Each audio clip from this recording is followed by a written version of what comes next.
कृष्ण हरी. मी आपला मित्र राजकुमार जगताप. तुम्ही पाहत आहात आपलं आवडतं चॅनल. बघा, आजचा विषय खूप महत्वाचा आहे आणि खूप हास्यास्पद सुद्धा आहे. व्हिडिओ करताना पहिलं हसावं की पहिलं बोलावं आज मला प्रश्न पडला होता. आता तुम्ही हा व्हिडिओ हसण्यावरती घेताय की फक्त एन्जॉय म्हणून बघताय, मी तुमच्यावरती सोडतो. आता कालच हा सगळा निकाल बाहेर पडला. 288 जे काही परिषदा होत्या, निकाल आऊट झाला. त्यामध्ये भाजपला जागा होत्या. भाजपने 119 जागा मिळवल्या. शिंदे साहेबांच्या शिवसेनेने 59 जागा मिळवल्या आणि अजित पवारांच्या राष्ट्रवादीने 36 जागा मिळवल्या. एकूणच 214 जागा ह्या महायुतीच्या आहेत. 288 पैकी 214 जागा त्या महायुतीच्या आणि उद्धव ठाकरे साहेबांच्या 9 जागा, काँग्रेसच्या 32 आणि पवार काकाच्या 8 जागा, एकूण 49 जागा यांच्या.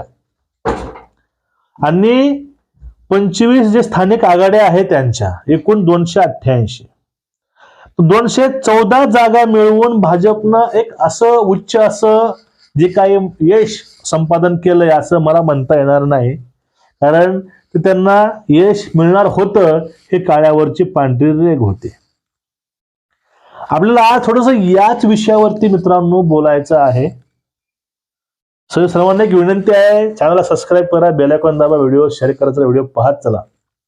आता या सगळ्या प्रकरणावरून संजय राऊतांनी एक वक्तव्य केलंय. पैसा तेच आकडे आणि तशीच मशीन सेट.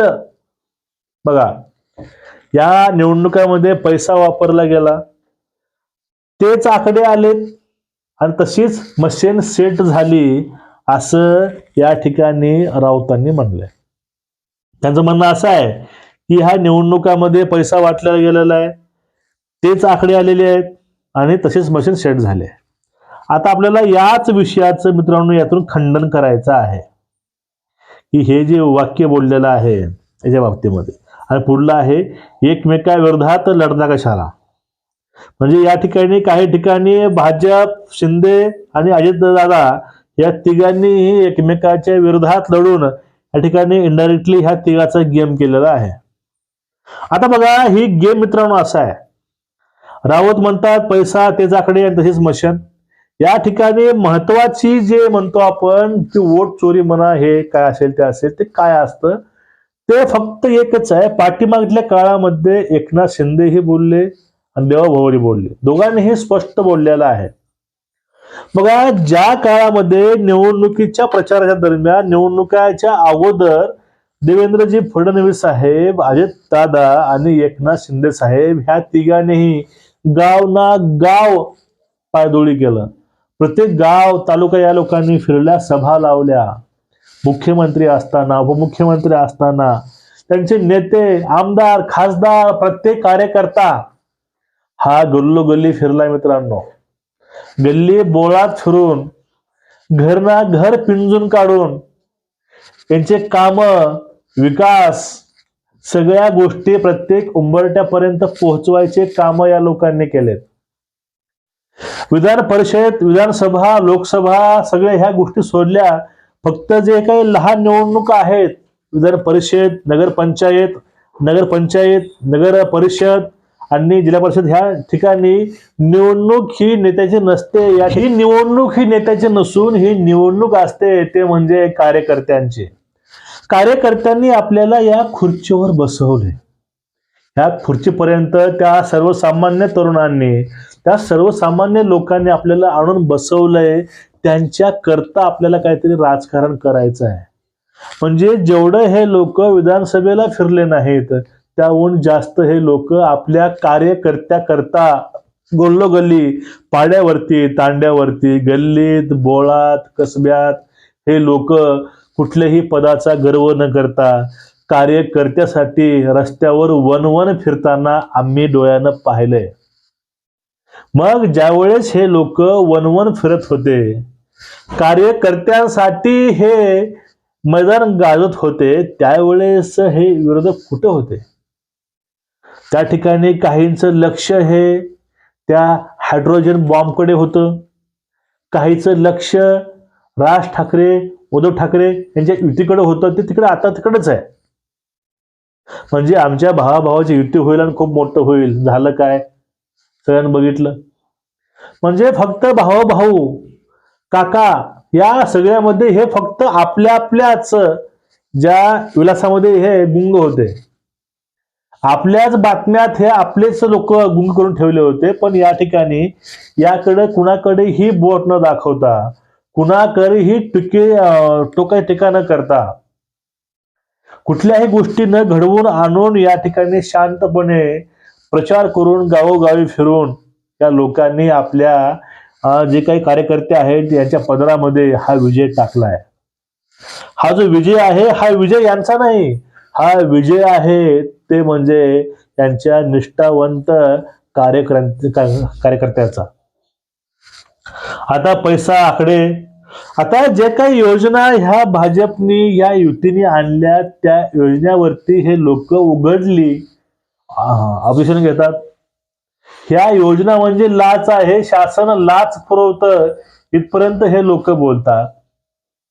वरून लोकांनी पैसा खाल्ला, लोक पैसे घेऊन मत करतात, लोकांनी पैसा खाऊन म्हणजे लोक जनताच मतदार हा गद्दार झाला यांना असं बोलायचं आहे.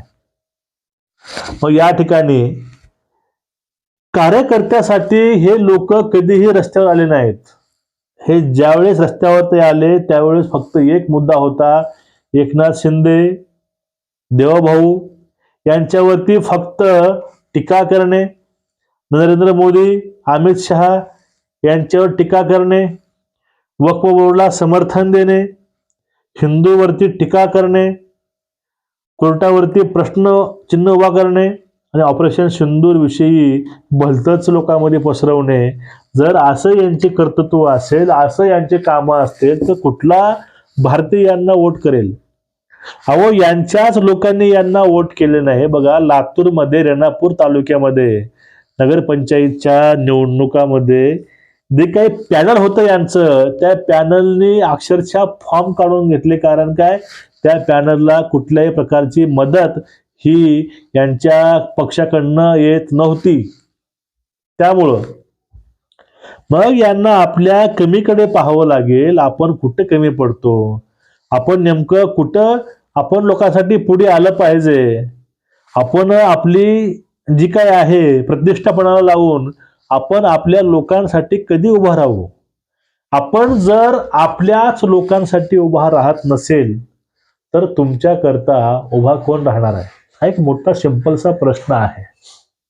मग या ठिकाणी संजय राऊत त्यांची काही मालकं आहेत, जी काही मंडळी आहे, या मंडळीसाठी हे एक शीख बनले, एक त्याला चपराक आहे.